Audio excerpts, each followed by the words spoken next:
नमस्कारम दोस्तों। तो चलिए ओशो के द्वारा दिए गए अज्ञात की ओर सत्संग को सुनते हैं।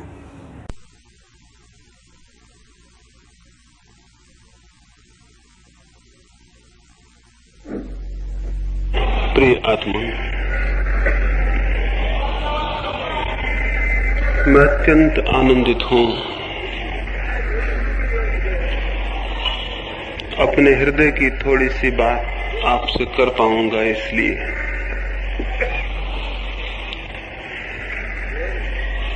आनंद जितना बढ़ जाए उतना बढ़ जाता है।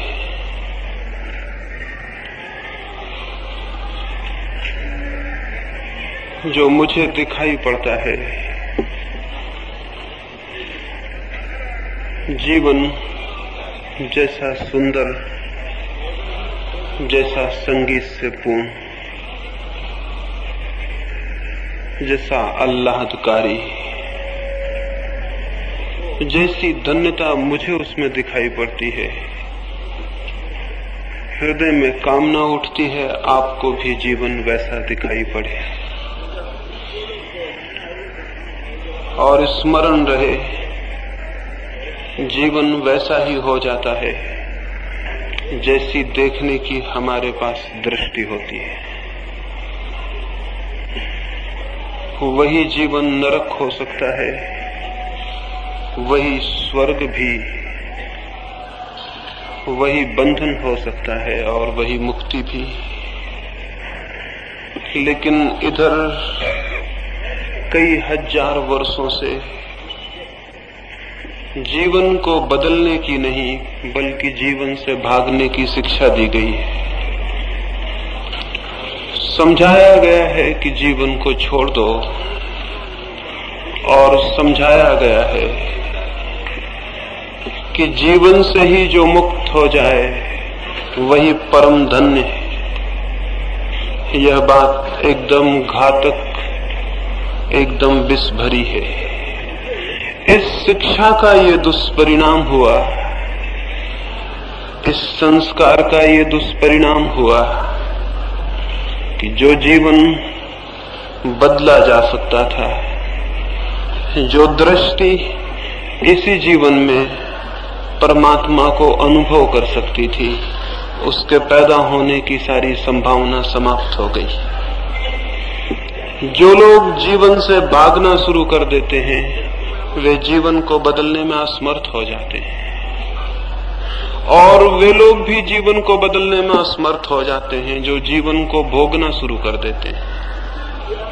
जीवन को भोगने वाला भोग में भटक जाता है, जीवन से भागने वाला भागने में, और जीवन को जानने से दोनों वंचित रह जाते हैं। दो ही प्रकार के लोग हैं, दो ही प्रकार की शिक्षाएं हैं, दो ही प्रकार की दृष्टियां हैं और उन दोनों दृष्टियों के तनाव में, उन दोनों दृष्टियों के टेंशन में मनुष्य का निरंतर निरंतर जीवन क्षीण होता गया, अंधकारपूर्ण होता गया।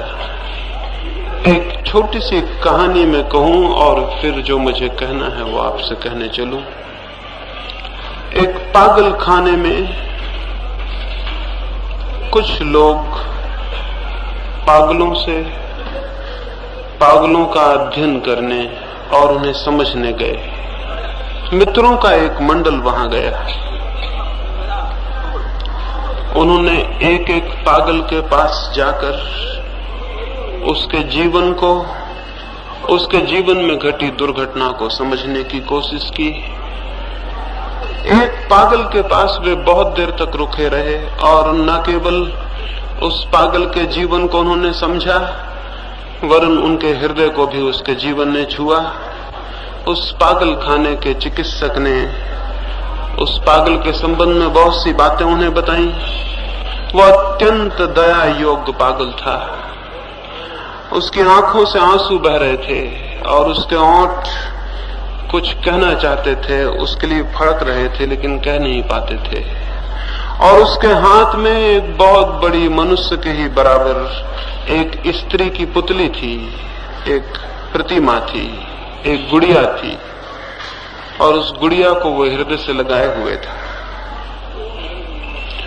उन लोगों ने पूछा चिकित्सक को कि इस पागल को क्या हो गया है, तो सारी घटना बताई गई, समझाया गया।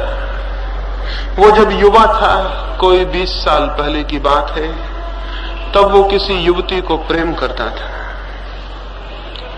इतना प्रेम किया था उसने कि उसके अभाव में उससे अलग होकर वो या तो पागल होता या आत्मघात कर लेता। किसी भांति उसके घर के लोगों ने उसे आत्मघात करने से बचा लिया, तो वो पागल हो गया था। और तब से इन 20 वर्षों में उस युवती की गुड़िया को बनाकर उससे ही प्रेम किया करता था, उससे ही बातें किया करता था। वे सभी जो इस कथा को सुने दुखी हो आए और उनकी आंखें भी गीली हो गईं। उन्होंने पूछा कि उस लड़की का फिर क्या हुआ। चिकित्सक ने बताया उसने दूसरे व्यक्ति से विवाह कर लिया। और तब वे आगे बढ़े और दूसरी कोठरी के समक्ष पहुंचे और उस चिकित्सक ने कहा यही वो दूसरा आदमी है। वे सब हैरान हो गए। उन्होंने पूछा इसे क्या हुआ। चिकित्सक ने कहा ये उस लड़की से विवाह करने के कारण पागल हो गया। इसने बहुत कोशिश की, इसने मरने की कोशिश की, लेकिन लोगों ने मरने न दिया और तब ये पागल हो गए। वे दोनों ही पागल हो गए। जिसने युवती को प्रेम किया और न पा सका, और वो भी जिसने उसे पा लिया। ये कहानी बहुत अजीब मालूम होगी, लेकिन अधिक लोगों के जीवन में यही कहानी घटित होती है। और एक दो छोटी घटनाएं कहूंगा ताकि मेरी बात का जो प्रारंभ बिंदु है वो आपके ख्याल में आ जाए। एक कारागृह में एक ही सुबह 2 व्यक्तियों को फांसी होने वाली थी। उनमें एक बहुत बड़ा पापी था, जिसको हम पापी कहते हैं, जिसने जीवन में जो भी बुरा था सब किया था और जीवन के सब भांति के कड़वे अनुभव लिए थे। और दूसरा एक पुरोहित था, एक पादरी था, एक सन्यासी था। वो राज्यद्रोह में पकड़ा गया था। उसने कोई पाप कभी नहीं किया। जहां जहां पाप की छाया था वो वहीं वहीं से दूर रहा। उसने जीवन को अत्यंत पवित्रता में और प्रार्थना में व्यतीत किया था। उन दोनों को फांसी होने वाली थी। जो उस कारागृह का पुरोहित था, मरने के पहले लोगों को परमात्मा की याद दिलाने वाला, वो आया। वो पहली कोठरी में गया और उसने उस पापी को कहा कि क्षमा मांगो परमात्मा से, दुखी हो, प्रार्थना करो और पश्चाताप करो। उस पापी की आंखों से आंसू बहने लगे। वो रोने लगा और उसने कहा कि हे परमात्मा, क्षमा कर उन पापों के लिए जो मैंने किए, और मुझे बल दे कि अगले जन्म में उन पुण्यों को जिन्हें मैं करना चाहता था, उनके करने की शक्ति और संकल्प पा सकूं। वो दुखी था जो पाप उसने किए उनके लिए, और दुखी था उन पुण्यों के लिए जो वो नहीं कर पाया। उसको प्रार्थना करवाकर पुरोहित दूसरी कोठरी में गया। वहां एक दूसरा पुरोहित बंद था। उसकी आंखों से भी आंसू बहते थे। पादरी ने उसे कहा कि क्षमा मांगो, जीवन में तुमने जो भूलें की हैं और पश्चाताप करो। उस पुरोहित ने कहा, मेरे मित्र, जरूर मैं पश्चाताप कर रहा हूं, लेकिन उन पापों के लिए नहीं जो मैंने किए, बल्कि उन पापों के लिए जो मैं नहीं कर पाया। मैं दुखी हो रहा हूं उन पापों के लिए जो मैं नहीं कर पाया और कर सकता था। मृत्यु के इस क्षण में वे सब पाप मुझे याद आ रहे हैं जो मैं कर लेता। हो सकता था उनमें आनंद होता। हो सकता है मैंने जीवन व्यर्थ गंवाया। और उसने कहा कि मेरे मित्र, तुम अभी युवा हो और तुम भी उसी मार्ग पर हो जिस पर मैं गया। मैं तुमसे प्रार्थना करूंगा कि मैं तो मर रहा हूं, लेकिन तुम पाप करने से मत चूकना, क्योंकि जो पाप करने से चूक जाता है बाद में पछताता है। वो युवा पादरी बहुत हैरान हुआ। पास में ही कोठरी में एक पापी पछता रहा था उन पापों के लिए जो उसने किए, और पास में ही एक पुरोहित पछता रहा था उन पापों के लिए जो वो नहीं कर पाया। जीवन दोनों ही तरह से उलझ जाता है। ये दो जीवन के रूप करीब करीब हर मनुष्य के सामने विकल्प होकर खड़े हो जाते हैं। एक रास्ता है जीवन में वासनाओं को भोगने का, उनमें डूब जाने का। एक रास्ता है उनसे भाग जाने का, उनके प्रति पीठ मोड़ लेने का। और ये दो ही बातें निरंतर हमारे समक्ष हैं। मैं आपसे निवेदन करूंगा, दोनों ही बातें जीवन को नष्ट कर देती हैं। संसार भी नष्ट कर देता है और संन्यास भी, भोग भी नष्ट कर देता है और त्याग भी। क्या कोई और दृष्टि भी हो सकती है जीवन के प्रति जागने की?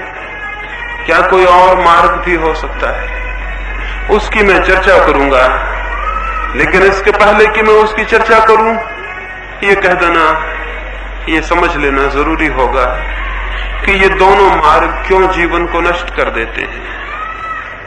भोग का मार्ग क्यों जीवन को नष्ट कर देता है? जीवन भर इच्छाओं और वासनाओं के पीछे दौड़कर जीवन क्यों समाप्त हो जाता है? हाथ क्यों रिक्त रह जाते हैं और खाली? कोई उपलब्धि, कोई प्राप्ति, प्राणों का कहीं पहुंचना क्यों नहीं हो पाता? नहीं हो पाता, ये तो हम जानते हैं अपने अनुभव से भी, औरों के अनुभव से भी। मनुष्य जाति के हजारों वर्ष के अनुभव यही कहते हैं, नहीं पहुंचना हो पाता। वासना में जितना दौड़ते हैं, जितना डूबते हैं, मन और रिक्त और खाली होता चला जाता है। मन भरता नहीं, मन पूर्णता को नहीं पाता। मन और भी खाली और रिक्त हो जाता है, और रिक्त मन ही दुख है। रिक्त मन आकांक्षाओं और प्यासों और अभीप्साओं से भरा हुआ मन, लेकिन जिसकी पूर्ति कुछ भी न हो पाई हो, ऐसा मन दुख और संताप है। लेकिन कुछ भी करें, कुछ भी पालें, कैसे भी दौड़ें, जीवन में कोई भी उपलब्धि बन जाए, फिर भी ये मन तो भरता नहीं। आज तक किसी का भी भरा नहीं। एक सुबह एक राजा के महल के द्वार पर बड़ी भीड़ थी। भीड़ बढ़ती ही गई, सुबह से सांझ हो गई, धीरे धीरे पूरी राजधानी ही राजमहल के द्वार पर इकट्ठी हो गई। एक बड़ी उपद्रव की बात हो गई थी, एक बड़ी उलझन की बात हो गई थी। सारा गांव उत्सुक हो गया था, राजा बड़ी मुसीबत में पड़ गया था। सुबह सुबह एक भिक्षु ने उसके दरवाजे पर भिक्षा मांगी थी। राजा ने उससे कहा था कि तुम पहले याचक हो, जो भी मांगोगे मैं दे दूंगा। भिक्षुक ने कहा एक बार सोच लें, क्योंकि ऐसा भी हो सकता है कि न दे पाए। ऐसे में कोई बड़ी मांग लेके नहीं आया हूं, देखते हैं मेरा भिक्षा पात्र बहुत छोटा है, इससे ज्यादा मांगूंगा भी तो रखूंगा कहां। इसलिए घबराए ना, मांगूंगा तो छोटी बात, लेकिन हो सकता है उसे भरने में राजा भी कमजोर पड़ जाए, छोटा पड़ जाए। इसलिए सोच लें और फिर वचन दें। निश्चित ही राजा को चुनौती लगी होगी, निश्चित ही राजा के मन को चोट लगी होगी। उसने कहा कि तुम जो कहोगे पूरा करूंगा, मांगो। उस भिक्षु ने कहा, मेरा ये जो भिक्षा का पात्र है, इसे यदि पूरा भर दें तो मैं तृप्त हो जाऊं और चला जाऊं। राजा ने कहा, ये कौन बड़ी बात है, ये कौन कठिनाई की बात है, एक राजा के लिए, एक सम्राट के लिए, किस चीज से तुम चाहते हो कि इसे मैं भर दूं? उस भिक्षु ने कहा, ये मेरी कोई मांग नहीं, बस मेरा पात्र भर जाए, इतना काफी। राजा ने कहा, छोटा सा पात्र है। अपने खजांचियों को कहा कि जाओ हीरे जवाहरातों से भर दो। उसके पास तिजोरियां थी अकूत, उसके पास धन था जो कभी गिना नहीं जा सका, उसके पास दौलत थी जिसका कोई हिसाब न था, उसका राज्य था जिसकी कोई सीमाएं न थी। सोचा कि क्या भिक्षा पात्र ही जब कोई भिक्षु लेके आ गया है और पूरे भरने की मांग की है, तो क्या अनाज के दानों से भरूं? तो उसने भर दिया पूरा भिक्षा पात्र। भरने की कोशिश की, उसी कोशिश में सांझ हो गई थी, उसकी सारी तिजोरियां खाली होती गईं। वो भिक्षा पात्र बड़ा अजीब था, वो भरता ही ना था। धीरे धीरे उसके अकूत खजाने खाली हो गए और संध्या की जब उदासी उतरने लगी नगर पर, तब राजा के महल में भी घनघोर अंधकार छा गया। वो भिक्षा पात्र भरता ही ना था। सुबह से सांझ हो गई थी, जितनी संपत्ति राजा के पास थी वो डाल चुका था और वो भिक्षु खड़ा था और राजधानी के लोग इकट्ठे होते चले गए थे। अजीब थी बात, भिक्षुक बड़ा साबित हो रहा था सम्राट से। हमेशा ही ऐसा हुआ है, भिक्षुक हमेशा सम्राट से बड़ा है। सम्राट चुक जाए लेकिन भिक्षुक का मन कभी भरता नहीं, वो भिक्षु का पात्र भी नहीं भरता था। आखिर राजा ने कहा, क्षमा कर दो, भूल हो गई। भिक्षुक ने कहा, पहले ही कह देते तो इतनी देर मुझे क्यों खड़ा रहने पड़ता? इतना ही तो कहना था कि नहीं भर सकूंगा, मैं चला जाता। राजा ने कहा, लेकिन जाते समय इतना बता जाओ, ये पात्र कैसा है, ये कैसा मैजिक, ये कैसा जादू का पात्र है, ये भरता क्यों नहीं? उस भिक्षु ने कहा, इसमें कुछ रहस्य नहीं, एक मनुष्य की खोपड़ी से इसे मैंने बनाया है, इसमें कोई जादू नहीं। मरघट से खोपड़ी खोद लाया हूं, उसी से इसे बनाया है। अब इसे दुनिया में कोई भी भर नहीं सकता है। मनुष्य के खोपड़ी में जो बैठा है मन, वो कब भरा जा सका? कौन सा मनुष्य का मन भरा जा सका है, कब भरा जा सका है? और क्या पता है कि मन बिल्कुल भिक्षुक है। मन एकदम मांगता ही चला जाता है, मांगता ही चला जाता है। मन के मांगने का कोई अंत नहीं आता। कितना ही मिल जाए तो भी मांग समाप्त नहीं होती है। एक फकीर अकबर से मिलने गया था। उसके मित्रों ने उससे कहा था कि अकबर से कहो, इतना तुम्हें प्रेम करता है तो हमारे गांव में एक छोटा सा स्कूल, एक मदरसा खोल दे। तो फकीर गया। जब वो पहुंचा तो अकबर सुबह की नमाज पढ़ रहा था। वो फकीर पीछे खड़ा हो गया मस्जिद में। नमाज पूरी हुई, अकबर ने दोनों हाथ उठाए और कहा कि हे परमात्मा, मेरे राज्य को और बढ़ाकर, मेरे खजानों को बढ़ाकर, मेरे धन को बढ़ा, मेरी दौलत को बढ़ा। वो फकीर हैरान हो गया। उसने कल्पना न की थी कि अकबर भी मांगता होगा। वो वापस लौटने लगा सीढ़ियों से। अकबर उठा तो उसने देखा, उसने चिल्लाया कि कैसे आए और कैसे वापस लौट चले। उस फकीर ने कहा, मैंने सोचा मैं बादशाह से मिलने जाता हूं, पाया यहां भी एक फकीर बैठा है और जो खुद ही मांगता है उसको और मैं मांग के लज्जित करूं तो शोभा नहीं देता। तो तुम जिससे मांगते थे, अगर मांगना ही होगा तो हम भी उसी से मांग लेंगे, लेकिन अब तुमको बीच में लेने का कोई भी कारण नहीं है। अकबर भी मांगता है, सम्राट भी मांगते हैं। इसलिए दुनिया में दो तरह के भिखारी होते हैं, एक जिनके पास कुछ नहीं होता और मांगते हैं, और एक जिनके पास सब होता है फिर भी मांगते हैं, लेकिन भिखारी होने में कोई फर्क नहीं होता है। ये हो सकता है कि बहुत कुछ आपके पास हो इससे इस भ्रम में न पड़ जाएं कि आपके भीतर का भिखमंगा मर गया। भिखमंगा मरता ही नहीं, भीतर का भिखारी समाप्त ही नहीं होता, मन मांगे चला जाता है। क्यों मांगे चला जाता है? और जो भी मिलता है उससे पूर्ति क्यों नहीं होती? क्या है बात? इतना इकट्ठा कर लेते हैं फिर भी मन का खालीपन जहां के तहां बना रहता है, सुरक्षित, उसमें कोई फर्क नहीं पड़ता। आपके पास जरूर कुछ ना कुछ होगा, सबके पास कुछ ना कुछ है। क्या उस कुछ से आपके मन का कोई कोना भी भरा? कोई कोना, छोटा मोटा कोना भी, अगर मन का कोई छोटा मोटा कोना भी भर गया हो तो आशा बन सकती है कि कभी पूरा मन भी भर जाएगा। लेकिन अगर मन का कोई कोना भी नहीं भरता, जो भी हम इकट्ठा कर लेते हैं उससे मन की इंच भर जमीन भी नहीं भरती, तो फिर हम कितना ही इकट्ठा कर लें उससे मन नहीं भर सकेगा।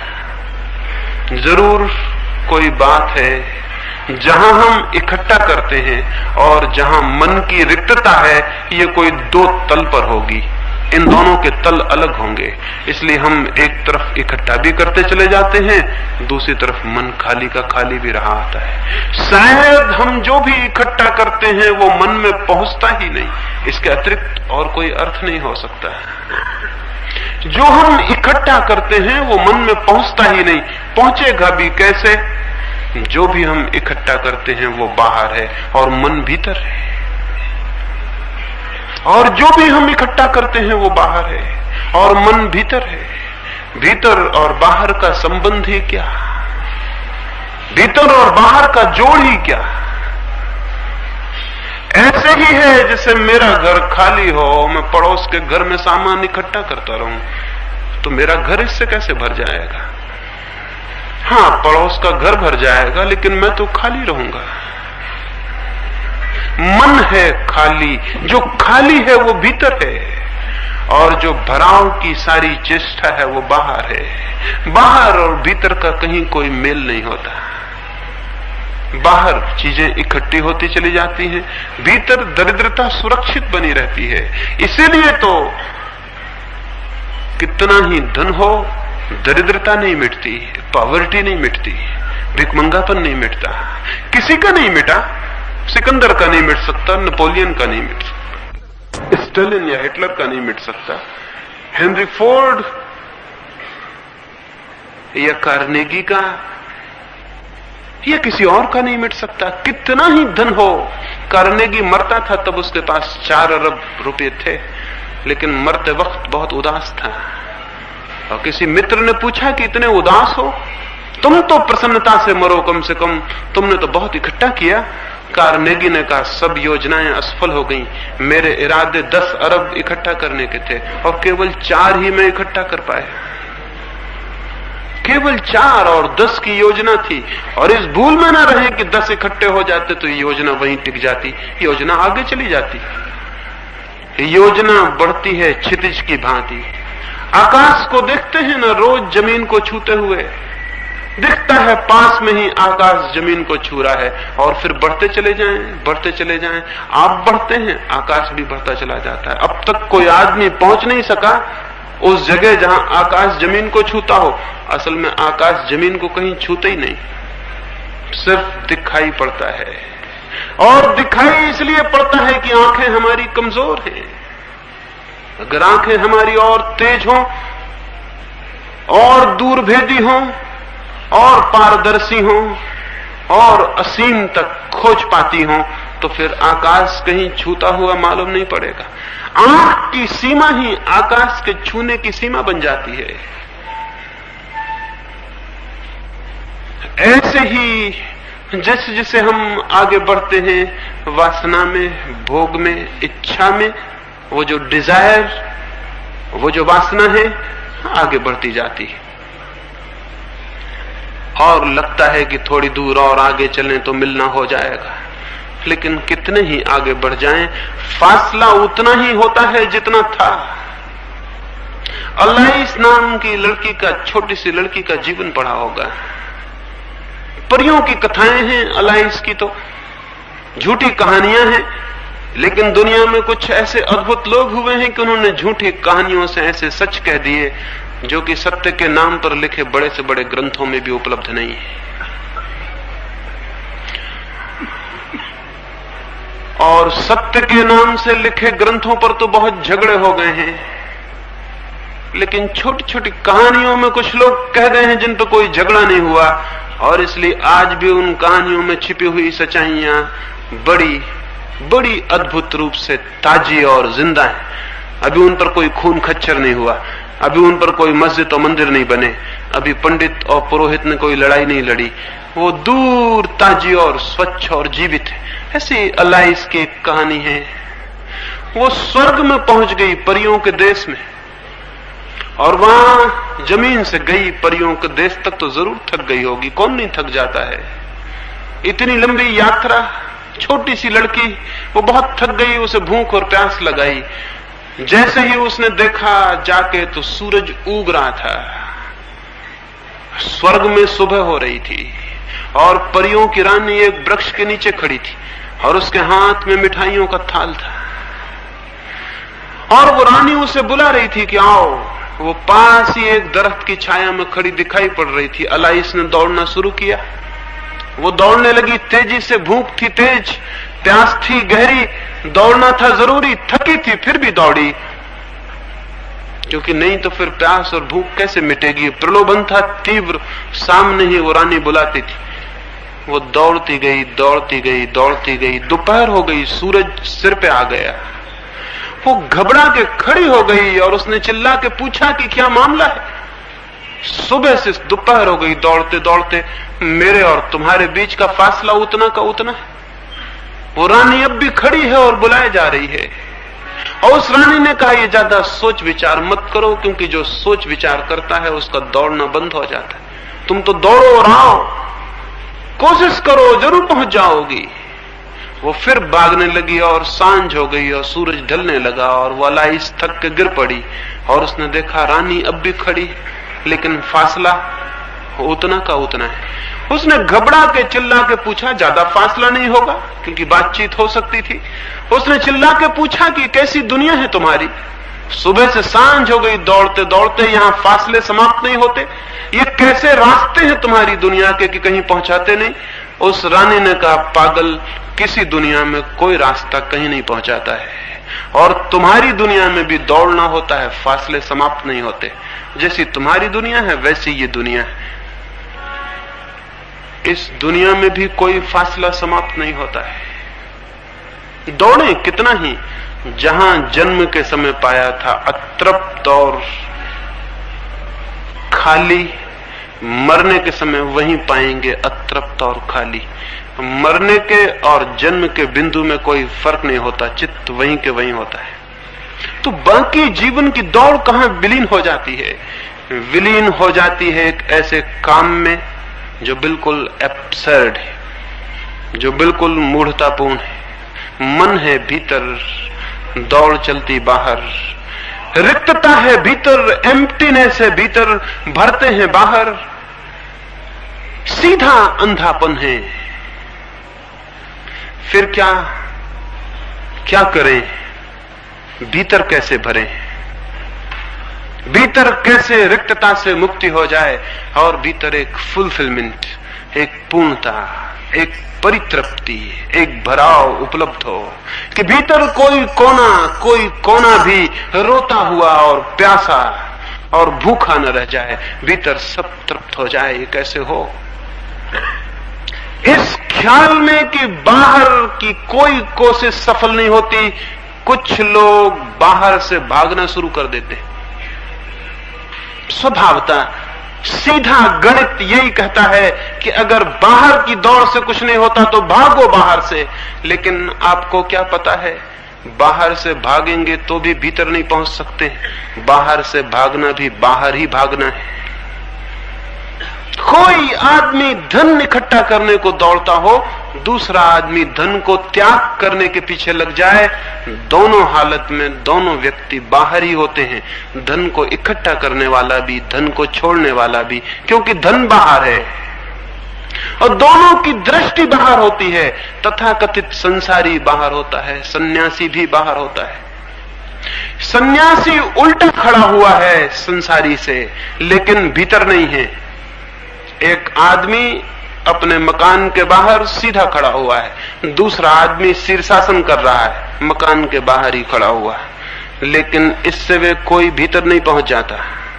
उल्टा खड़ा हुआ आदमी भी बाहर ही होता है, सीधा खड़ा हुआ आदमी भी बाहर होता है, भीतर इससे कोई पहुंचता नहीं। सन्यास, तथाकथित सन्यास एक प्रतिक्रिया है, एक रिएक्शन है। बाहर सुख नहीं मिलता, बाहर की खोज से कुछ होता नहीं, इसलिए बाहर को छोड़ने के लिए दौड़ने लगो, लेकिन दौड़ोगे कहां? ठीक उल्टी दौड़ शुरू हो जाएगी।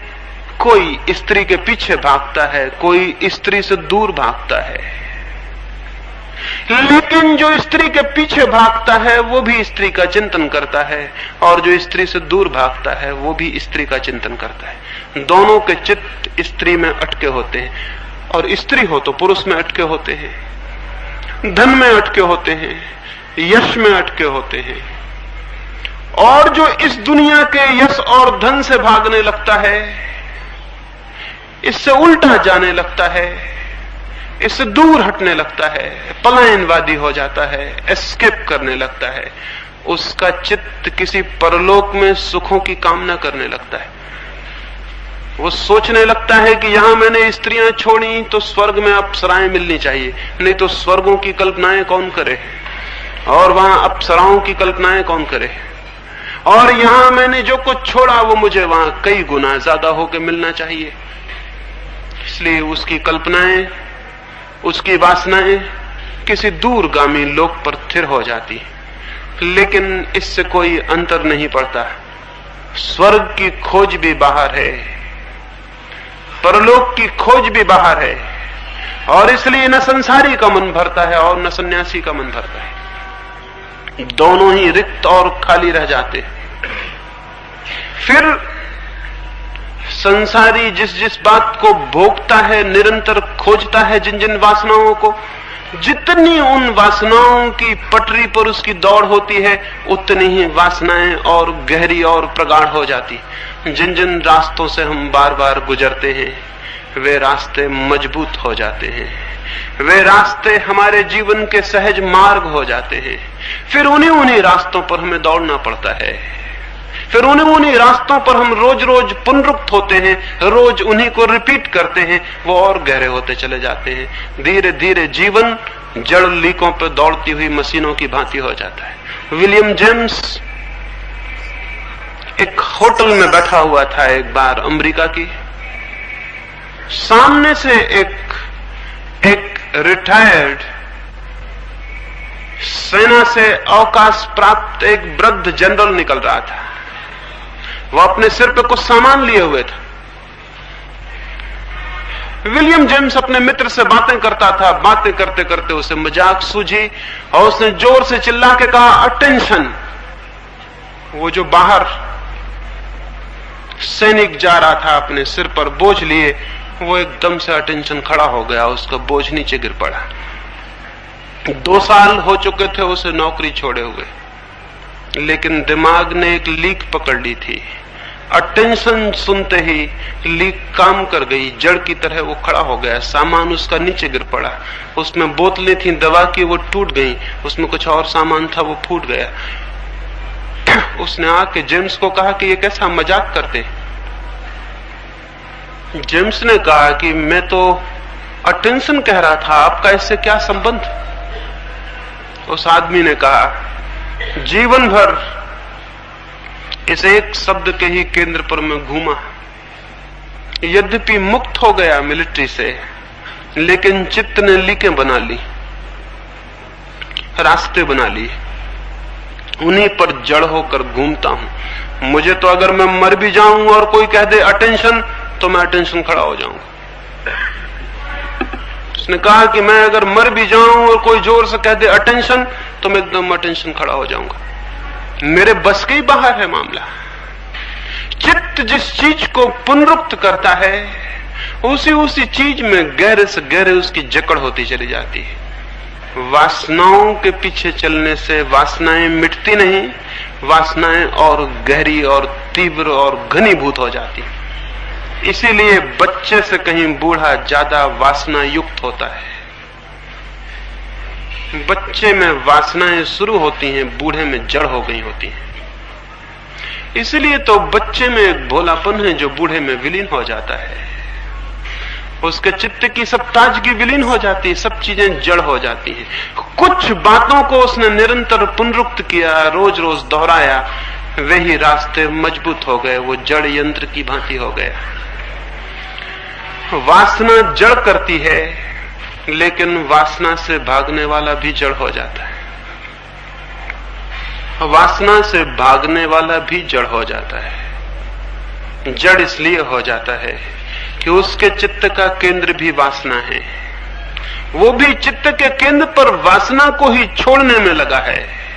वो भी वासना से भयभीत है। उसने भी वासना को जाना और समझा नहीं। अगर जान लेता और समझ लेता तो मुक्त हो जाता। उसने भी वासना को देखा और पहचाना नहीं। वो भी वासना से भयभीत होकर भाग रहा है। वो भी एक छाया से डरा हुआ है और रोज रोज भागता है। और स्मरण रखें, जिससे हम भयभीत हो जाते हैं वो हमें और भयभीत कराने लगता है, और जिससे हम डर जाते हैं वो हमें और परेशान करने लगता है। हमारे कमजोर क्षणों में वो लौट लौट के आने लगता है, और जिससे हम डर जाते हैं वो हमारे स्वप्नों में प्रविष्ट हो जाता है, वो हमारे गहरे अचेतन में प्रविष्ट हो जाता है, वो हमारी कामनाओं में रस लेने लगता है। इसलिए साधु जो काम जागने में नहीं कर पाते वो नींद में और सपनों में कर लेते। इसलिए तो साधु नींद से डरता है, घबराता है, क्योंकि दिन भर जिसको रोका है वो नींद में सपना बन के सताने लगता है, परेशान करने लगता है। साधुओं और सन्यासियों की कथाएं सुनी होंगी जिनमें अप्सराएं आके उनको परेशान करती हैं। क्या पागलपन की बात है। कोई भगवान ने कोई मिनिस्ट्री खोल रखी है कहीं कि वो आके और लोगों को सताएं और अप्सराएं आएं और साधुओं के सामने नग्न नाचें? ये कोई धंधा खोल रखा भगवान ने कहीं? लेकिन साधुओं की ही दमित वासनाएं, खुद को निरंतर किसी वासना को जबरदस्ती दबाया हो तो वही वासना किसी कमजोर क्षण में साकार खड़ी हो जाती है सामने। कोई और कहीं से आने वाला नहीं है। लेकिन जिस चीज से डर के हमने आंखें बंद की हैं, स्मरण रखें, वो आंखें बंद करने से पीछा नहीं छोड़ देगी, वो और भीतर प्रविष्ट हो जाएगी, और भीतर प्रविष्ट हो जाएगी। आप जितनी आंख बंद करते चले जाएंगे वो उतनी और प्राणों में धंसती चली जाएगी, और एक दिन आप पाएंगे कि वासना ही आपकी आत्मा बन गई। जो जितना दमन करेगा वासना का, वासना उसके भीतर प्रविष्ट होती चली जाएगी। एक कथा मैंने सुनी है कि इंद्र ने, वही कथा है, वही उसी मिनिस्ट्री की जिसकी मैंने बात की, वो इंद्र के हाथ में है कई हजारों सालों से। इंद्र को यही धंधा सौंपा हुआ है कि वो साधु सन्यासियों को अप्सराएं भेज भेज के डिगाता रहे। पता नहीं ये इंद्र भी कोई पुराने जमाने का पॉलिटिशियन है, कौन है, क्या मामला है, इसको इस गंदे काम को करने में कैसे रस आ रहा है, और एक दो दिन में समाप्त भी नहीं हो रहा, वो चल रहा हजारों साल से। 3 मुनियों के बाबत इंद्र को खबर लगी कि वे बहुत गहरी साधना में प्रविष्ट हो गए हैं। उसने उर्वशी को कहा कि तीनों के सामने जाके नग्न नृत्य कर। उर्वशी गई। उसने 7 दिन तक तो तैयारी की, स्वाभाविक, साधारण स्त्रियां भी खूब तैयारी करती हैं। उर्वशी तो अप्सरा थी, 7 दिन लग गए हो तो कोई आश्चर्य नहीं। और इसलिए कोई ये ना कहे कि आजकल की स्त्रियां ही बिगड़ गई और बहुत तैयारी कर रही हैं। ग्रंथों में लिखा हुआ है 7 दिन तक उर्वशी ने तैयारी की, मेकअप किया। वो गई, वो जाकर 3 साधुओं के समक्ष नाचने लगी। वो अद्भुत रूप सी होकर आई थी। वो नाचती गई, लेकिन थोड़ी देर में ही परेशान हो गई, क्योंकि वे तीनों एकटक उसे देखते रहे, लेकिन न तो कोई प्रभावित हुआ और न कोई डरा और भागा। 2 में से कोई भी काम हो जाता तो उर्वशी सफल हो जाती। न तो उनमें से कोई प्रभावित हुआ और लोलुप हुआ, न उनमें से कोई डरा और भागा। दो में से कोई भी काम हो जाता तो उर्वशी सफल हो जाती। वो तीनों बैठे रहे और देखते रहे। उर्वशी थक गई, ऊब गई, परेशान हो गई। सब भांति उसने उपाय किए, लेकिन वो तीनों बैठे थे और देखते रहे। आखिर उसने अपने ऊपर के वस्त्र निकाल के अलग कर दिए। उसके ऊपर के वस्त्रों के फेंकते ही एक मुनि चिल्लाया कि बस अब हद हो गई, अब बर्दाश्त के बाहर है।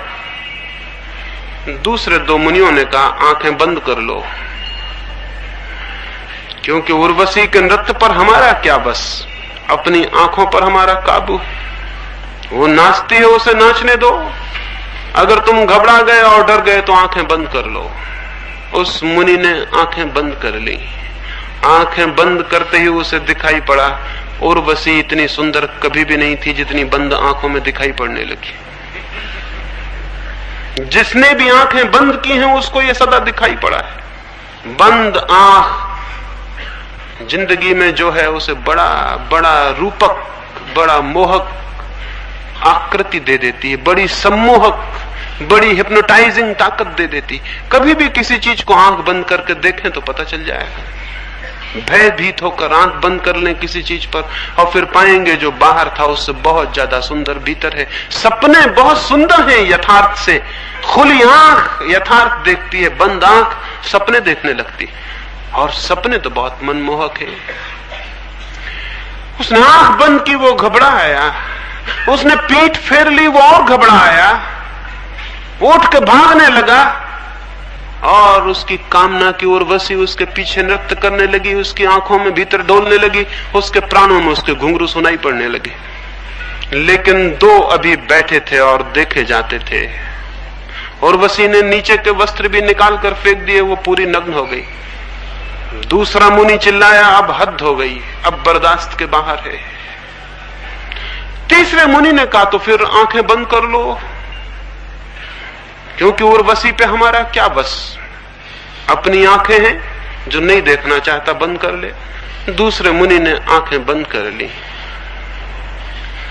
जो पहले मुनि के साथ हुआ था वही उसके भी साथ हुआ। वो भागने लगा और उर्वशी उसका पीछा करने लगी। अभी तीसरा मुनि आंखें खोले बैठा था। अब उर्वशी मुश्किल में पड़ गई इस तीसरे व्यक्ति के साथ। अब और कुछ उघाड़ने को न रहा। वो पूरी नग्न हो गई थी, उसने सब वस्त्र फेंक दिए थे। अब कुछ भी न था जो ढका हुआ हो। अब बड़ी कठिनाई हो गई, अब बड़ी मुश्किल हो गई, अब बड़ी बेचैनी हो गई। और वो मुनि भी अजीब था। वो बोला कि कुछ और उघाड़ने को हो तुम उघाड़ लो, क्योंकि हमने तो आंख न बंद करने का तय किया। और मैं देख रहा हूं कि जिन्होंने आंखें बंद की वो भागे चले जा रहे हैं और उनके माथों पर पसीना है। तो मैंने तो आंखें न बंद करने का तय किया। अब तुम कृपा करो और अपनी चमड़ी को भी निकाल के अलग कर दो ताकि मैं और गहरे देख सकूं। और अगर वहां भी कोई पर्दा हो तो उसको भी उघाड़ के फेंक दो ताकि मैं और गहरे देख सकूं। मैं आज तुम्हें तुम्हारी पूर्णता और पूरी नग्नता में ही देख लेना चाहता हूं। अब और कुछ उघाड़ने को नहीं था। चमड़ी के बाद फिर कुछ भी उघाड़ने को नहीं है। वहां तो जो कुछ है वो सब छिपाने को है। वो उर्वशी भागने लगी और वो मुनि उर्वशी का पीछा करने लगा। उर्वशी घबराई कि कहीं वो चमड़ा ना उखाड़ ले। वो भागती हुई इंद्र के पास पहुंची। उसने कहा कि बचाओ, एक अद्भुत आदमी से मिलना हो गया है। वो कह रहा है कि चमड़ा उखाड़ के भी अंदर कुछ हो तो हम उसे देख लेना चाहते हैं। ऐसे आदमी से कभी मिलना नहीं हुआ। यह आदमी तो बड़ा अजीब है। इसके दो साथी तो आंख बंद किए और भाग गए, लेकिन यह आंखें खोले ही बैठा रहा। मैं आपसे निवेदन करता हूं, न तो वासना में निरंतर घूमकर कोई कभी वासना से मुक्त होता है और तृप्ति को पाता है, और न वासना से भागकर कभी कोई किसी भी अर्थ में वासना से मुक्त हो पाता है। लेकिन जो व्यक्ति भी आंखें खोलकर जीवन के सत्यों को देखने की तैयारी करता है, आंखें खोलकर जीवन धीरे धीरे उसके सामने अपना सारा सम्मोहक रूप खो देता है।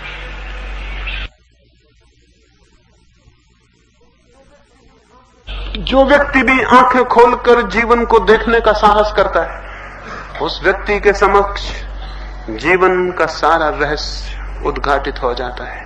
उस व्यक्ति के समक्ष जीवन में कुछ पाने जैसा नहीं रह जाता। उस व्यक्ति के समक्ष जीवन में कोई दौड़ नहीं रह जाती और न कोई भागना। जहां दौड़ नहीं है वहां कोई भागना भी नहीं है। जहां कोई आकर्षण नहीं है वहां कोई विकर्षण भी नहीं है। और जहां कोई राग नहीं है वहां कोई वैराग्य भी नहीं है। आंखें खोलकर अगर कोई जीवन को देखने में समर्थ हो जाए तो एक तीसरी, एक अत्यंत ही भिन्न दिशा का उद्घाटन होता है और उसके अतिरिक्त कभी कोई जीवन के दुख से और जीवन की पीड़ा से न मुक्त हुआ है और न हो सकता है। आंखें खोलकर देखना, दो मार्ग मैंने कहे, एक राग का मार्ग है, एक विराग का। तीसरे मार्ग को मैं कहता हूं वीतराग का। आंखें खोलकर देखना, जीवन मिला है।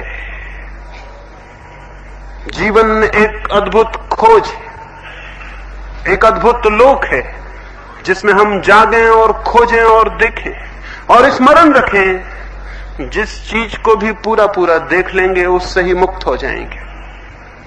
जहां हम पूरा नहीं देख पाते वहीं रस सरकता रह जाता है और जहां जहां निषेध हो वहां वहां रस और भी पैदा हो जाता है।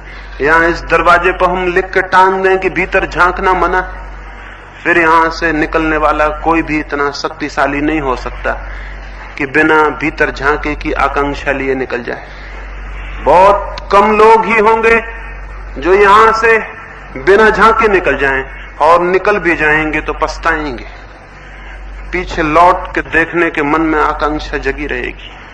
मन सहज ही उत्सुक हो जाता है जहां निषेध। इसलिए जिसने भी अपने मन के ऊपर निषेध किया वो अपने हाथ से एक उपद्रव में पड़ जाएगा और पीड़ा भोगेगा।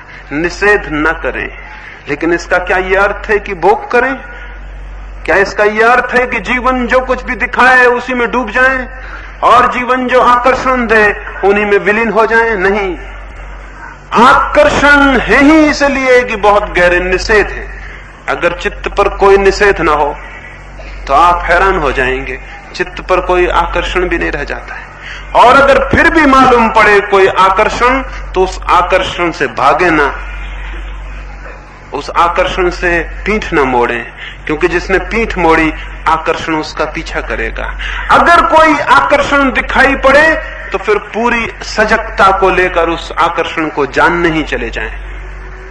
पूरी खुली आंख से उस आकर्षण के पर्दों को गिरने दें, उसके एक एक वस्त्र को गिरने दें और खोजें वहां तक जहां तक की हड्डी और मांस न आ जाएं और जहां सारा आकर्षण विलीन न हो जाए। अगर पैनी और खोजने वाली आंखें हों तो दुनिया में कोई आकर्षण ऐसा नहीं है जो राख सिद्ध न हो। लेकिन हम आंख बंद कर लेते हैं, या तो हम मोह में आंख बंद कर लेते हैं या हम द्वेष में आंख बंद कर लेते हैं। या तो हम आंख बंद कर लेते हैं तीव्र आकर्षण में और या हम आंख बंद कर लेते हैं तीव्र विकर्षण में। दोनों हालतों में आंखें बंद हो जाती हैं और बंद आंखें जीवन में सारे दुख का कारण है। कैसे आंख खोली जा सके, जीवन के सत्यों के प्रति कैसी आंख खोली जा सके?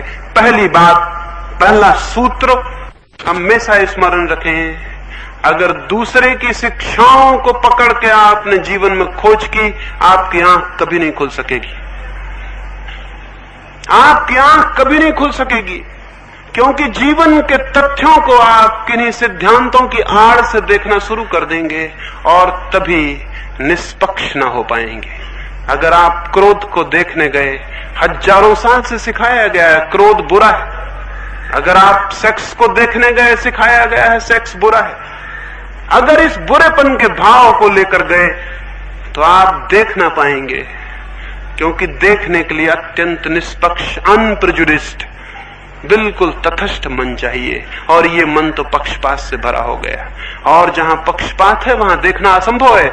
अगर मैं आपके पास आऊं ये सोच के कि ये बहुत बुरे आदमी हैं, तो मैं करीब करीब ये निष्कर्ष लेकर लौट जाऊंगा कि आप बुरे आदमी थे, और एक दूसरा आदमी आए ये निष्कर्ष लेके पहले से कि आप बहुत भले आदमी हैं, वो करीब करीब निष्कर्ष लेके लौट जाएगा कि आप बहुत भले आदमी हैं। वो जो खोजने आया था उसे खोज लेगा। जिंदगी बहुत बहुत जटिल है, उसमें सब कुछ है, बुरा और भला, उसमें अंधेरा है और उजाला है, उसमें छाया है और उसमें प्रकाश है, और कोई तथ्य ऐसा नहीं है जिसमें कि अंधेरा पक्ष ना हो और प्रकाश से भरा पक्ष ना हो। तो जो व्यक्ति जो पक्ष लेके जाएगा वो उस तथ्य में से वही बात निकाल लेगा, लेकिन पूरे सत्य से वो कभी परिचित नहीं हो पाएगा। पूरे सत्य से वही परिचित हो सकता है जो अत्यंत निष्पक्ष मन लेकर जीवन के तथ्यों का निरीक्षण करता है। तो क्रोध का निरीक्षण करें, लड़े नहीं, भोग ना करें। क्रोध आ जाए तो क्रोध में डूब ना जाएं, और क्रोध आ जाए तो राम राम राम राम जप के उससे बचने की कोशिश ना करें। क्रोध आ जाए तो उसका निरीक्षण करें, स्वागत करें। जीवन ने एक तथ्य भेजा है, उसको जाने और पहचाने। एक फकीर था, मरते वक्त उससे किसी ने पूछा कि तुम्हारे जीवन में सबसे बड़ी कौन सी घटना घटी? उस फकीर ने कहा, मेरे पिता मर रहे थे और उन्होंने मुझे मेरे पास बुलाया, तब मैं 13 वर्ष का था, और उन्होंने मेरे कान में कहा कि देख बेटे, मेरे पास तुझे देने को कुछ भी नहीं है, कोई संपदा मैंने इकट्ठी नहीं की, क्योंकि मैंने पाया कोई भी संपदा वस्तुतः संपदा नहीं, इसलिए मेरे पास तुझे देने को कुछ भी नहीं। लेकिन फिर भी एक बात जिसके द्वारा मैं धीरे धीरे फकीर रहते हुए भी बादशाह हो गया, एक बात जिसके द्वारा मेरे पास कुछ भी नहीं था फिर भी सब कुछ था, एक बात कि जिससे मेरे लिए और मेरे पीछे और मुझे देखकर बादशाहों को भी ईर्ष्या जगने लगी, वो बात मैं तुझसे कह दूं, शायद तुझे स्मरण रह जाए, शायद कभी तेरे बेवक्त काम आ जाए। तो उस युवक ने उनसे पूछा कि कौन सी बात? तो उसके पिता ने, मरते हुए पिता ने कहा था कि तब जब भी तेरे जीवन में कोई तथ्य आए, क्रोध, काम, वासना, कोई भी बात तेरे जीवन में आए, तू उसे मेहमान की तरह जानकर स्वागत करना, अतिथि की तरह जान के स्वागत करना, ना तो एकदम उसके प्रभाव में डूब के खुद को भूल जाना और ना उससे आंखें चुराना। स्वागत करना घर आए अतिथि का अत्यंत प्रेम से, और निरीक्षण करना बहुत गहरा, क्या क्या उसमें छिपा है। उस युवक ने जीवन भर इसका प्रयोग किया। मरते समय वो भी अपने मित्रों से कह सका कि अगर मुझे ये सूत्र न मिला होता तो मेरा जीवन पानी में खींची गई लकीरों की भांति व्यर्थ हो जाता, लेकिन मैंने जीवन के एक एक तथ्य का अत्यंत धैर्यपूर्वक स्वागत किया, निरीक्षण किया, ऑब्जर्वेशन किया, देखा, और मैं हैरान हो गया। मैंने पाया कि उन सभी तथ्यों के निरीक्षण में, निरीक्षण करते ही करते उन तथ्यों में जो भी अशुभ था वो विलीन हो गया और जो शुभ था वो शेष रह गया। क्रोध के भीतर भी कुछ है, क्रोध के भीतर भी कुछ है जो बच जाए, क्रोध के भीतर भी कुछ है जो बच ही जाना चाहिए। जिस व्यक्ति में क्रोध ना हो उसमें कोई तेज ही नहीं होता, उसमें कोई तेजस्विता नहीं होती, उसके भीतर कोई पोटेंसी नहीं होती, वो नपुंसक होता है, इम्पोटेंट होता है, उसके भीतर कोई बल नहीं होता, उसके भीतर कोई ओज नहीं होता। क्रोध में भी कुछ है, लेकिन जिसके भीतर क्रोध होता है हम देखते हैं वो तो नरक हो गया, हम देखते हैं वो तो आग में जल रहा है और तड़फ रहा है। आग से घर में दिया भी जलाया जा सकता है और घर में आग भी लगाई जा सकती है। इससे आग न तो बुरी हो जाती कि उससे आग लग जाती है और घर जल जाता है, लेकिन उससे दिया भी जलाया जा सकता है और अंधेरे में प्रकाश भी किया जा सकता है। आग में कुछ है जो बचाया जा सकता है, आग में कुछ है जो छोड़ा जा सकता है। ठीक क्रोध में भी कुछ है, सेक्स में भी कुछ है। जिस व्यक्ति में सेक्स ही ना हो, जिस व्यक्ति के भीतर काम वासना न हो, उस व्यक्ति से कुछ भी क्रिएट नहीं होता, कोई सृजन नहीं होता उससे। अब तक दुनिया में उन लोगों ने जिनके भीतर कोई काम की वासना नहीं थी बचपन से, उनके भीतर कोई सृजन पैदा नहीं हुआ। न उनसे एक गीत पैदा हुआ, न उनसे एक संगीत की लहर जन्मी, न उन्होंने एक चित्र बनाया, न उन्होंने एक गांव बसाया, न उन्होंने बगीचे लगाए और फूल पैदा किए। उनसे कुछ भी नहीं हुआ। जीवन में जो भी सृजनशीलता है, जो भी क्रिएटिविटी है, वो सेक्स का हिस्सा है। लेकिन हम तो देखते हैं एक आदमी सेक्स के जीवन में पड़ जाता तो उसका जीवन सिवाय दुख और पीड़ा के और ग्लानि के और शक्तिहीनता के कहीं भी नहीं जाता। जरूर सेक्स के भीतर जो भी अशुभ है वही पकड़ लिया जाता है और जो शुभ है वो छूट जाता है। शुभ को खोजने के लिए बहुत पैनी आंख चाहिए। और स्मरण रखें, एक छोटे से बीज को प्रकृति छिपाती है तो सख्त खोल में छिपा देती, सख्त खोल ऊपर चढ़ा देती, भीतर बीज को छिपा देती। अगर हम सख्त खोल से ही डर के वापस लौट आए तो फिर बीज कभी बोया नहीं जाएगा। लेकिन हम जानते हैं सख्त खोल बीज की दुश्मन नहीं है, बीज की सुरक्षा है। बीज को डालें खेत में, जमीन में, सख्त खोल गल जाएगी और टूट जाएगी और अंकुर निकल आएंगे। उन कोमल अंकुरों की सुरक्षा के लिए सख्त खोल थी।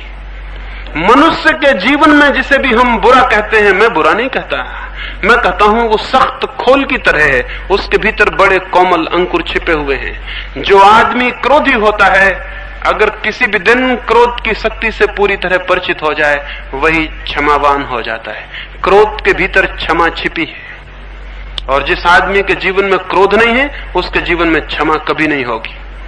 क्या आपको पता है, जिस आदमी के भीतर बहुत ज्यादा काम की वासना होती है, वही व्यक्ति सचमुच में कभी ब्रह्मचर्य को उपलब्ध हो पाता है, अन्यथा दूसरा व्यक्ति नहीं। सेक्स की शक्ति ही, काम की शक्ति ही ब्रह्मचर्य का ओज बन जाती है।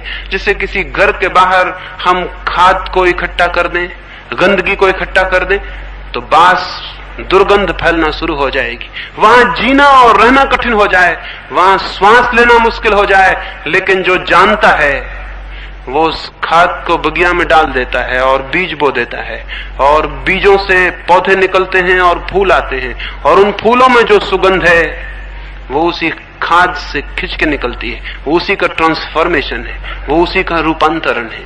खाद के दुश्मन न बन जाएं, खाद के उपयोग करने वाले बने, खाद के गुलाम न बन जाएं, खाद के मालिक बने।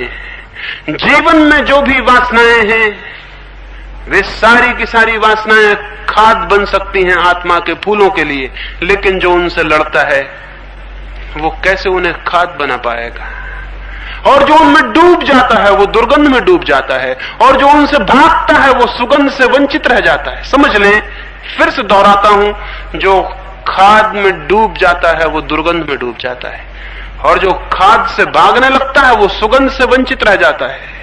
जो खाद का उपयोग करता है और खाद को रूपांतरित करता है, वो दुर्गंध से मुक्त होता है और सुगंध को उपलब्ध होता है। जीवन का भी सूत्र यही है।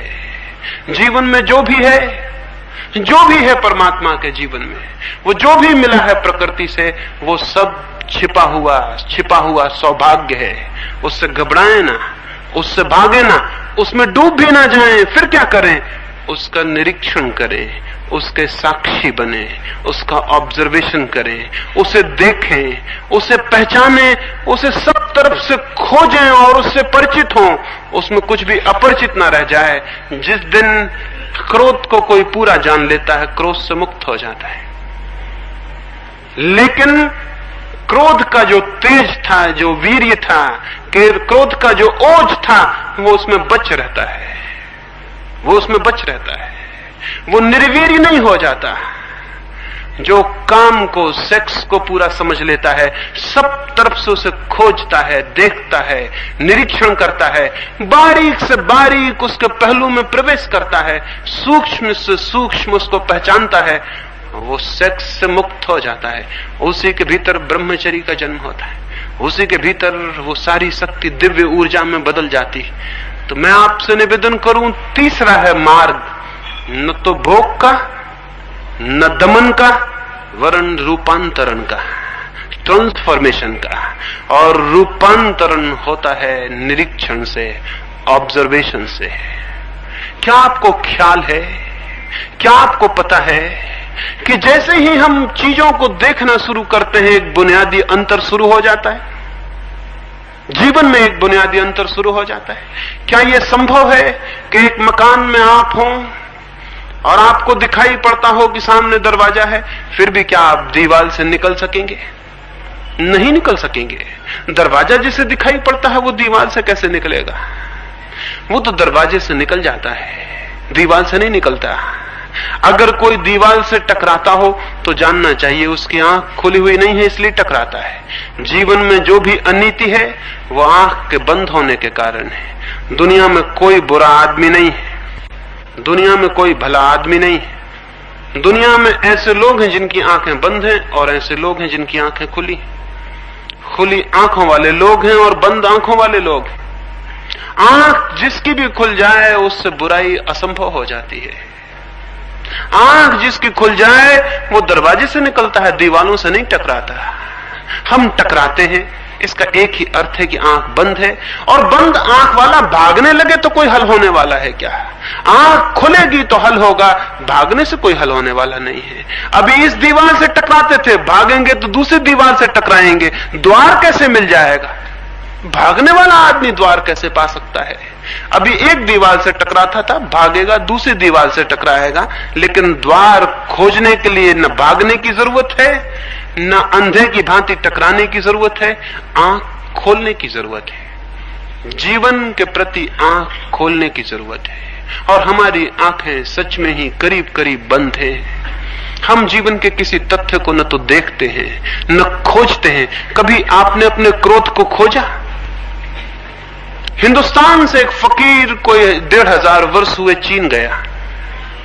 वहां का एक बहुत बड़ा बादशाह उससे मिलने आया और उस बादशाह ने कहा, मैंने सुना है कि तुम किसी का भी मन शांत कर देते हो। उस फकीर ने कहा कि बिल्कुल, यही हमारा धंधा है, लोगों का मन शांत कर देना। तुम्हें मन शांत करवाना है? तो बादशाह हैरान हुआ। बहुत फकीरों से मिला था, वो शांति की बातें समझाते थे, कहते थे ऐसा करो वैसा करो तो शांत हो जाओगे। ये अजीब आदमी है, उसने कहा कि तुम्हें मन शांत करवाना है, अगर करवाना है तो सुबह 4 बजे आ जाओ, जरा जल्दी आ जाना, कोई दूसरे लोग ना आ जाएं, तो मैं तुम्हारा पहले ही शांत कर दूंगा। तो वो राजा संदिग्ध हुआ मन में कि ऐसी कोई आसान बात है क्या किसी का मन शांत कर देना? ये कोई मशीन है क्या कोई ठीक कर दे? लेकिन फिर भी उसने सोचा कि एक मौका तो देना चाहिए इस फकीर को भी, दिखता तो पागल है, क्योंकि इसकी बात में कोई समझ तो मालूम होती नहीं, अब तक किसी ने यह कहा ही नहीं। वो सीढ़ियां उतरने लगा उस मंदिर के जिसमें फकीर ठहरा था। बीच में फकीर ने चिल्ला कहा कि सुनो, कल आओ तो ख्याल से अपने अशांत मन को शांत ले आना, नहीं तो हम शांत क्या करेंगे। राजा और हैरान हुआ कि जब मैं आऊंगा तो मन तो मेरे साथ ही होगा, ये कहने की क्या जरूरत थी। एक आदमी पागल मालूम होता है। दूसरे दिन 4 बजे क्या 3 बजे ही राजा पहुंच गया। कौन नहीं अपने अशांत मन को शांत करवा लेना चाहेगा? आप भी होते, आप भी पहुंच गए होते। और मुफ्त में हो रहा था, कुछ काम भी वो करवा नहीं रहा था, कुछ धन नहीं ले रहा था, कुछ मांग नहीं रहा था, कुछ छीन नहीं रहा था। वो पहुंचा, उस फकीर ने पूछा कि ले आए अपना मन? उस राजा ने कहा, ये भी क्या हैरानी की बात करते हैं, मैं आया तो मन भी आ गया। उसने कहा, इतना आसान मामला नहीं है कि तुम यहां आ गए तो तुम्हारा मन भी आ गया हो, ये जरूरी नहीं है। आदमी कहीं होता है, मन उसका कहीं होता है। अभी आप ही यहां बैठे हैं, कोई जरूरी थोड़ी कि आपका मन भी यहीं बैठा हो। आप यहां हो और मन कहीं और हो। 100 में 99 मौके तो यही है कि मन कहीं और होगा। आदत मन की कहीं और ही रहने की है। उस फकीर ने कहा कि जरूरी नहीं है, आंख बंद करो। उस फकीर के कहने पर उस राजा ने आंख बंद की। उस फकीर ने कहा कि मैं तो ये देखता हूं कि तुम एक चमहार की दुकान पर खड़े हुए हो। सच बात थी, वो रात भर से सोच रहा था, उसके जूते खराब हो गए थे और वो सोच रहा था कि एक चम्हार के यहाँ सुबह से जाके जूते खरीद लिए जाएं। तो वो आ तो गया था फकीर के यहाँ। मन की शांति उतनी मूल्यवान भी कहाँ है, जूते खरीदना बहुत बड़ी बात है। तो आ तो गया था मन शांत कराने, लेकिन सोच रहा था जूते खरीदने की बात। उस फकीर ने कहा कि मैं तो देखता हूं कि तुम जूते खरीद रहे हो एक दुकान पर, अभी दुकान भी नहीं खुली और तुम पहुंच गए, और अभी चमार उठा भी नहीं और आप हाजिर हैं। और राजा घबराया। उसने कहा कि आप कहते तो ठीक है, मेरा मन तो वहीं चला गया था। तो उसने कहा इसीलिए मैंने कहा था कि तुम मन ले आना। अब तुम मन ले आओ, आंख बंद करो, मन यहां आने दो और खोजो मन के भीतर की अशांति कहां है, और जैसे अशांति पकड़ में आ जाए मुझे बता दो, मैं उसे हमेशा के लिए समाप्त कर दूं। उस राजा ने आंखें बंद की। उस नीरव सन्नाटे में सुबह वहां और कोई भी न था, रात थी, अभी तो गहरी अंधेरा था, और वो फकीर अद्भुत सामने बैठा था, और वो एक डंडा हाथ में लिए था, और उसने कहा कि जैसे तुमने बताया कि यहां अशांत है कि मैं उसे डंडे से बिल्कुल ठीक ही कर दूंगा। पागल आदमी से पाला पड़ गया था, और राजा डरा हुआ आंख बंद करके भीतर खोजने लगा कि अशांति कहां है। वो जैसे जैसे खोजने लगा वहां कोई अशांति पकड़ में आती भी नहीं थी। कोई आधा घंटा ये चला होगा। उस फकीर ने डंडे से उसको धक्का दिया और कहा बहुत देर लगा रहे हो, पकड़ो कहां है अशांत मन। उसने कहा मैं बहुत मुश्किल में पड़ गया, मैं उसे खोजने जाता हूं, वो मिलता नहीं। उस फकीर ने कहा कि जाओ, मैंने शांत कर दिया, और तुम्हें सूत्र कह देता हूं, अशांति को खोजना, अशांति विलीन हो जाएगी। अभी तुम खोजते हो, मिलती नहीं। तुम जिस चीज के प्रति भीतर जाग जाओगे और खोजने लगोगे वो विलीन हो जाएगी, क्योंकि जागा हुआ आदमी का मन दिए की ज्योति की तरह हो जाता है। अगर आपके घर में अंधेरा हो और मैं आपसे कहूं एक दिया जला के खोजें कि अंधेरा कहां है, तो जिस कोने में आप दिया लेके जाएंगे वहीं से अंधेरा विलीन हो जाएगा। आप कभी दिया लेके अंधेरे को खोज नहीं सकते। अभी तक सूरज इतने दिनों से रोज सांझ सुबह डूबता निकलता है, खोज रहा है, अभी तक मिल नहीं पाया अंधेरे से। अभी तक सूरज खोज नहीं पाया कि अंधेरा कहां है। वो जहां मौजूद होता है वहीं अंधेरा विलीन हो जाता है। ज्ञान ने अब तक कोई अंधेरा नहीं जाना है भीतर। खुली आंख भीतर कोई अंधेरा नहीं जानती, कोई पाप नहीं जानती। तो आंख खोलें और भीतर खोजें कि कहां है क्रोध, और जब क्रोध उठे तो उसका निरीक्षण करें, और जब वासना मन को पकड़े तो उसका निरीक्षण करें, देखें, खोजें, पहचानें। दो खुली आंखों को भीतर ले जाएं। हमारी आंखें सारी दुनिया को देखती हैं, पड़ोसी को देखती हैं, दूर दुनिया में रहने वाले आदमी को देखती, लेकिन खुद को देखने के लिए हमारी दो आंखें बिल्कुल काम में हम नहीं लाते। सारी दुनिया को देखना चाहते हैं, सारी दुनिया के आलोचक बनना चाहते हैं। आलोचक का मतलब जिसने अपनी आंखें दूसरे पर जोर से जमा दी। लोचन का मतलब आंख होता है, आलोचक का मतलब होता है जोर से आंख किसी पर लगा दे। ऐसे आदमी को हम लुच्चा भी कहते हैं। लुच्चे का भी मतलब ही होता है जो कोई जोर से किसी पे आंख गड़ा दे, उसको हम कहते हैं बहुत भद्दे ढंग से देख रहा है। आलोचक और लुच्चे एक जैसे ही होते हैं, कोई फर्क नहीं होता। दूसरे को बहुत गौर से देखना, लेकिन एक और तरह का जीवन भी होता है, खुद को ही बहुत गौर से देखना। जितनी तीव्रता से हम खुद को देखने लगे और खुद के जीवन की वृत्तियों का निरीक्षण और खोज करने लगे, उतना ही आप हैरान हो जाएंगे। एक बहुत अद्भुत सूत्र का जन्म होगा। दिखाई पड़ेगा कि जैसे ही देखना शुरू किया, जो जो व्यर्थ था वो क्षीण होने लगा, जो जो सार्थक था वो उभरने लगा, जो जो विसंगीत था वो विदा होने लगा, जो जो संगीत था उसकी ध्वनियां आने लगी, जो जो दुर्गंध थी वो जाने लगी, जो जो सुगंध थी उसके फूल खिलने लगे। मनुष्य की आत्मा में बहुत है, बहुत। उसे हम बाहर से भरना चाहते हैं, हम पागल हैं। इसलिए वो कभी बाहर से भर नहीं सकती। भर सकती है भीतर से, लेकिन भीतर अभी बीज पड़े हैं। उन बीजों को अगर हम फूल बना सकें तो भीतर एक बगिया बन जाए और भीतर सब भर जाए। लेकिन उन बीजों को हम फूल नहीं बना पाएंगे, क्योंकि जिसने कभी अपने भीतर जाके देखा भी ना हो, वो अपने भीतर के बीजों को कैसे खोजेगा? वो उस खजाने को कैसे खोजेगा जिसके ऊपर ही बैठा हुआ है? एक गांव में एक भिखमंगा मरा, वो 30 वर्ष से एक ही जगह बैठ के भीख मांग रहा था। उसने बहुत भीख मांगी थी, लेकिन भीख मांगने से कहीं कुछ होता है? भीख मांगने से कभी कोई समृद्ध होता है? वो भी समृद्ध नहीं हुआ था, मर गया। एक ही जगह बैठा रहा था अपने गंदे कपड़े फैलाए हुए। तो मोहल्ले के लोगों ने सोचा उसको तो दफनाएं, उसके कपड़ों को जलवाएं, और उन्होंने सोचा कि 30 वर्ष तक ये भिखमंगा यहां उपद्रव करता रहा, बैठा गंदगी फैलाता रहा, तो इस जमीन को भी थोड़ा बहुत खोद के हटा दें और दूसरा मिट्टी ला के इस पर डाल दें। तो उन्होंने 1-1 फीट 4-6 फीट का हिस्सा जमीन खोदी। खोदते ही वो हैरान रह गए, उस 1 फीट नीचे ही बहुत बड़ा खजाना गड़ा हुआ था। और वो भिखमंगा 30 साल उसी खजाने पर बैठा हुआ भीख मांगता रहा, लेकिन उसने कभी जमीन ही न खोदी जिस पर वो बैठा हुआ था। और हम में से भी मुश्किल से कभी कोई उस जमीन को खोदता है जिस पर हम बैठे हुए हैं। और वहां निश्चित खजाने हैं। उन्हीं खजानों को तो कोई क्राइस्ट पा लेता है, कोई मोहम्मद, कोई कृष्ण, कोई राम, कोई बुद्ध, कोई महावीर। उसी खजाने को पाके नाच उठता है आनंद से, समृद्ध हो जाता है, मालिक हो जाता है।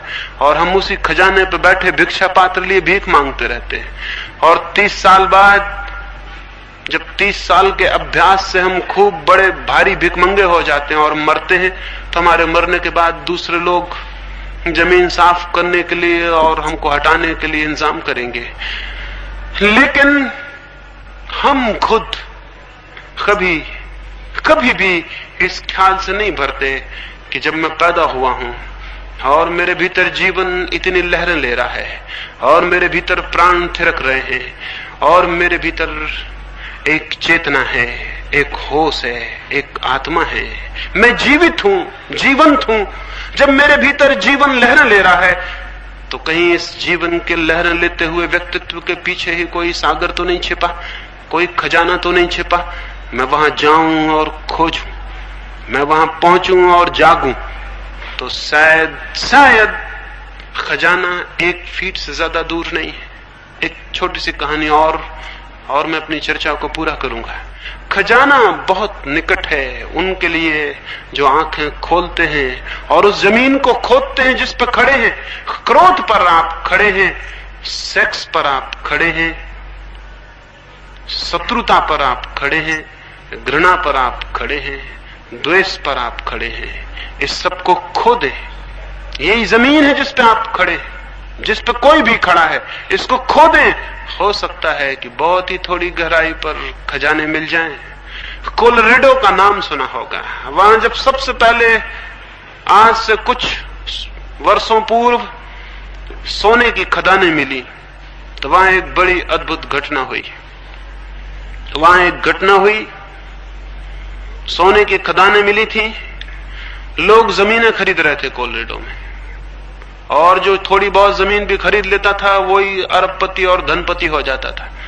ऐसा सोना उगल रही थी जमीन। जिनके पास जितना पैसा था उन्होंने उतना पैसा लगा के जमीनें खरीद ली। एक बहुत बड़े करोड़पति ने सोचा छोटी मोटी जमीन क्या खरीदूं।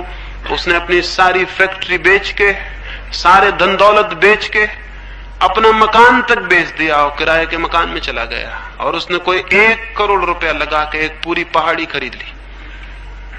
उस पहाड़ी पर उसने बड़े बड़े खोदने के यंत्र ले गया और खुदाई शुरू हुई, और दुर्भाग्य भी शुरू हुआ। खुदाई होती गई, पत्थरों के सिवा वह उस पहाड़ी पर कुछ भी हाथ न लगा। आसपास ही लोगों ने छोटे छोटे खेत खरीद लिए थे और उन खेतों में सोना मिला था, और उस पहाड़ी पर कुछ भी नहीं था। वो पहाड़ी बिल्कुल खाली मालूम होती थी। घबराहट फैल जानी स्वाभाविक थी। उसके परिवार के लोग तो मूर्छित होने लगे और उन्होंने कहा कि क्या पागलपन किया। चलती रोजी थी, कमाई अच्छी थी, वो सब बर्बाद हो गई। और एक पत्थर का पहाड़ खरीद लिया उस आदमी ने, लेकिन साहस न खोया, और वो खुदाई करता ही गया और करता ही गया। लेकिन सारे घर के लोग उसे पागल कहने लगे। घर में खाने पीने तक की मुश्किल खड़ी हो गई। उस पहाड़ से कुछ भी नहीं निकल रहा था सिवाय पत्थरों के। मजदूरों को पैसा चुकाना भी मुश्किल हो गया था, और जो यंत्र पहाड़ पे चढ़ाए थे उन्हें उतारने के लायक पैसे भी उनके पास नहीं रहे थे। उसने विज्ञापन किया कि मैं अपने पूरे पहाड़ को मैं यंत्रों के बेचना चाहता हूं, और उसने 2 करोड़ रुपया दाम रखा। उसके घर के लोगों ने, उसके मित्रों ने कहा कि तुम क्या पागल हुए हो, तुम्हारे दुर्भाग्य और दुर्घटना की खबर सारे मुल्क में पहुंच गई, कौन इसे खरीदेगा। अब मुश्किल है कि कोई पागल इस चक्कर में फंस जाए जिसमें तुम फंसे। उस आदमी ने कहा, ऐसा मत सोचो, मुझसे भी बड़ा कोई पागल हो सकता है। और एक आदमी मिल गया जो उसे 2 करोड़ में खरीदने को राजी हो गए। उसके घर के लोगों ने कहा कि तुम आंखें रहते हुए क्या अंधापन कर रहे हो, एक आदमी डूब के टकरा के मर गया उसी पहाड़ से, और तुम भी वही कर रहे हो। उस आदमी ने कहा, हो सकता है एक ही हाथ खोदूं और सोने की खदान आ जाए। जहां तक खोदा गया वहां तक सोना नहीं है, ये जाहिर है, लेकिन उसके आगे नहीं है, ये किसने कहा। निश्चित ही लोगों ने कहा, तुम्हारा दिमाग खराब है, अपने हाथ से मुश्किल में पड़ते हो। उसने वो पहाड़ खरीद लिया, और आश्चर्य की बात है, 1 ही फीट के बाद खदान शुरू हो गई।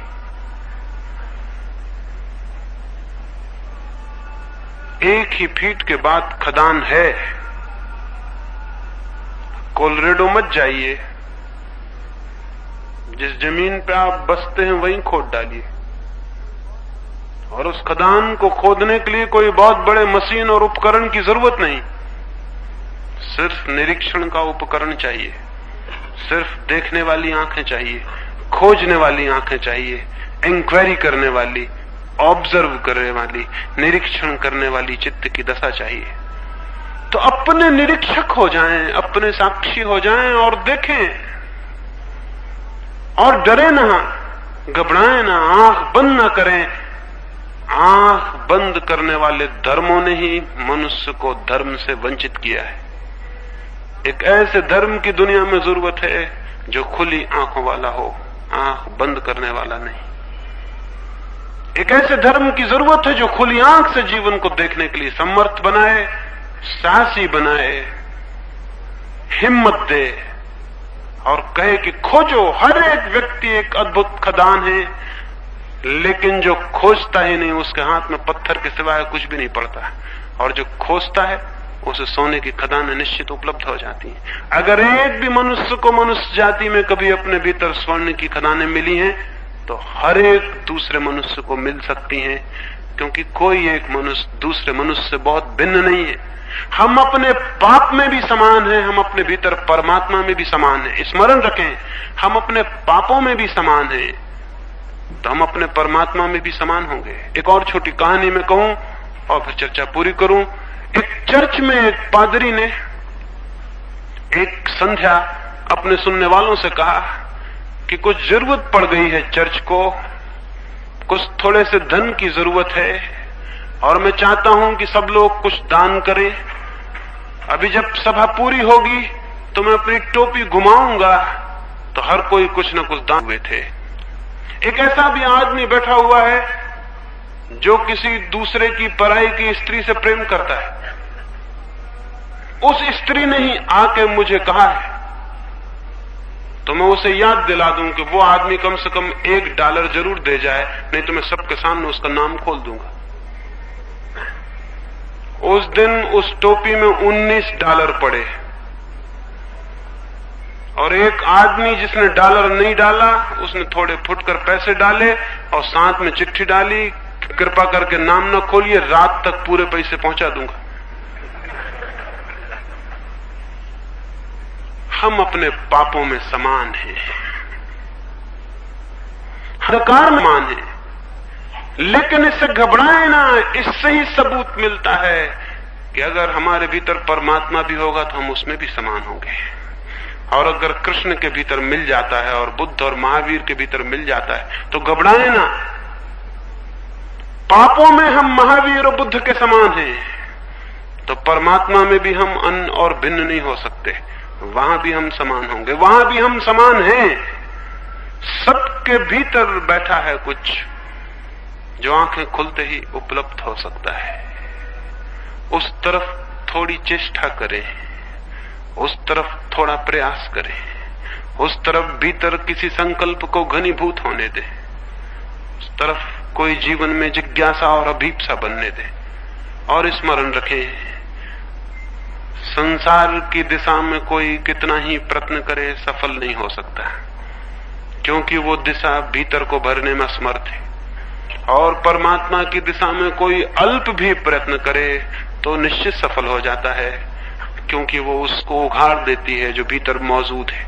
कुछ पाना नहीं है, उघाड़ना है। परमात्मा बहुत निकट है, सिर्फ देखने वाली आंखें चाहिए।